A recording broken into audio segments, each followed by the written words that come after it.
saya ingin meluruskan pemahaman dan narasi yang keliru tentang apa.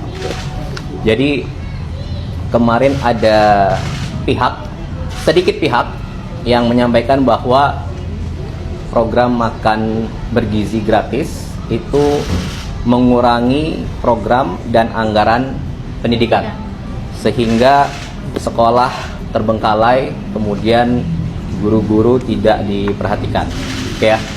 Jadi saya mau jawab itu narasi yang keliru. Ya. Jadi singkat cerita begini.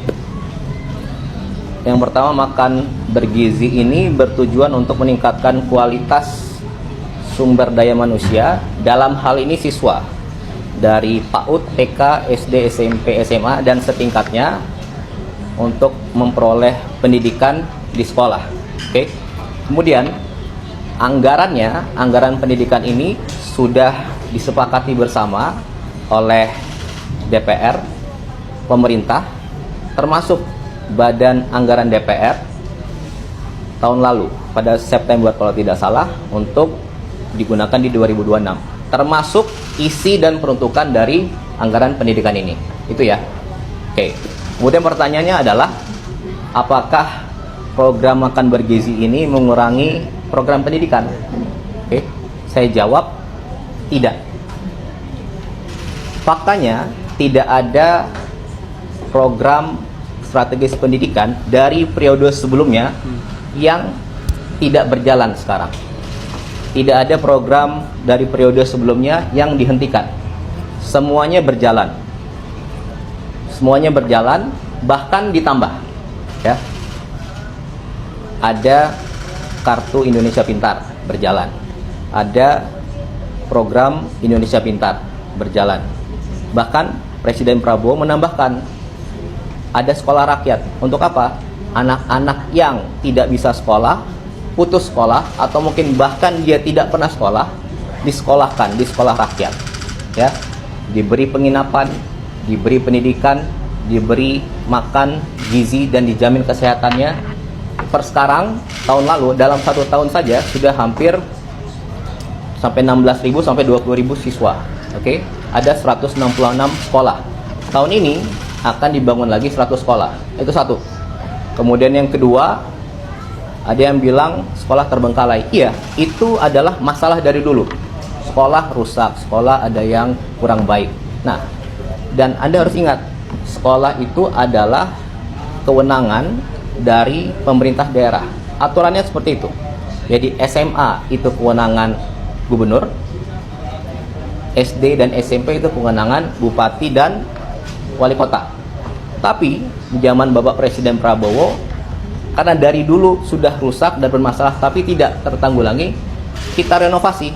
Ya, faktanya di tahun 2025 saja sudah ada sekitar 16.000 sekolah yang direnovasi. Datanya ada, fotonya ada, Anda bisa cek. Oke, dengan total anggaran sekitar 17 triliun diwadahi oleh Mendikbudrismen. Itu ya. Kemudian apalagi tambahannya? Ada TV digital untuk pembelajaran digital sekolah anak-anak. Jumlahnya tahun 2025 sudah 280.000 TV di 280.000 sekolah. Oke, dan bahkan tahun ini akan ditingkatkan lagi. Belum lagi nanti ada sekolah Garuda, ada sekolah terintegrasi, ada pembangunan kampus-kampus baru yang Pak Presiden ingin buat, sedang berjalan. Oke, jadi saya mau sampaikan, tidak ada program yang tidak dilanjutkan, semua program berjalan dan bahkan ditambah. Itu yang kedua. Kemudian yang ketiga, ada lagi yang bilang guru-guru tidak diperhatikan. Faktanya ada 3 nih. Satu, mengenai guru honorer. Ya, saya mau sampaikan bahwa secara kewenangan guru honorer itu ada di bawah pemerintah daerah. Oke? Tapi pemerintah pusat memberi insentif. Insentif itu bukan gaji, insentif itu tambahan. Oke? Dan tambahan ini berapa? Dari tahun 2005 sampai 2025 ada namanya insentif. Dan baru naik di zaman Presiden Prabowo. Oke, menjadi 400.000. Jadi Anda bayangkan selama 20 tahun insentif itu belum pernah naik. Baru naik di tahun lalu menjadi 400.000. Itu satu. Kemudian yang kedua, ada tunjangan guru non ASN, ya. Jumlahnya berapa? Dari 1,5 juta tahun lalu naik menjadi 2 juta. Oke. Kemudian yang ketiga, apalagi kebijakannya? Yang paling dirasakan oleh guru-guru adalah, jadi dulu pemberian tunjangan honor itu melalui transfer ke daerah, pemerintah daerah yang beri, dan itu 3 bulan sekali baru dapat. Nah, tahun lalu Presiden memberi instruksi agar setiap bulan itu langsung diberikan langsung ke gurunya, dan sudah berjalan. Oke, tentunya semua tadi diudahi oleh Kementerian Dikdasmen. Oke, nah itu. Jadi yang mau saya sampaikan di sini, tidak ada program pendidikan yang dikurangi atau tidak berjalan.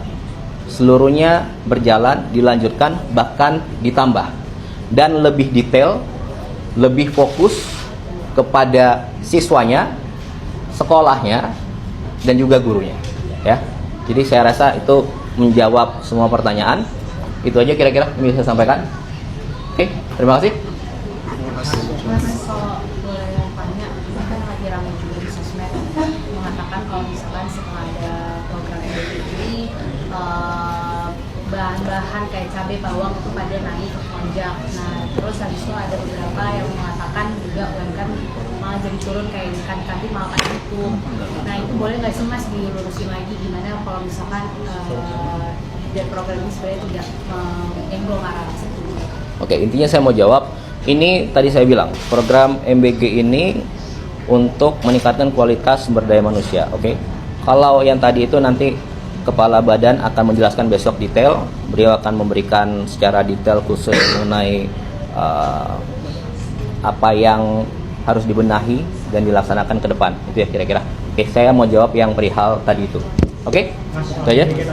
Sekali lagi. Kalau dari PDIP kan menyebutkan dari lampiran perpres itu 223 triliun itu BGN dari dana pendidikan. Itu seperti apa, Mas? Apa? Itu tadi saya bilang. Itu udah ada di lampiran perpresnya gitu, Mas, kata PDIP.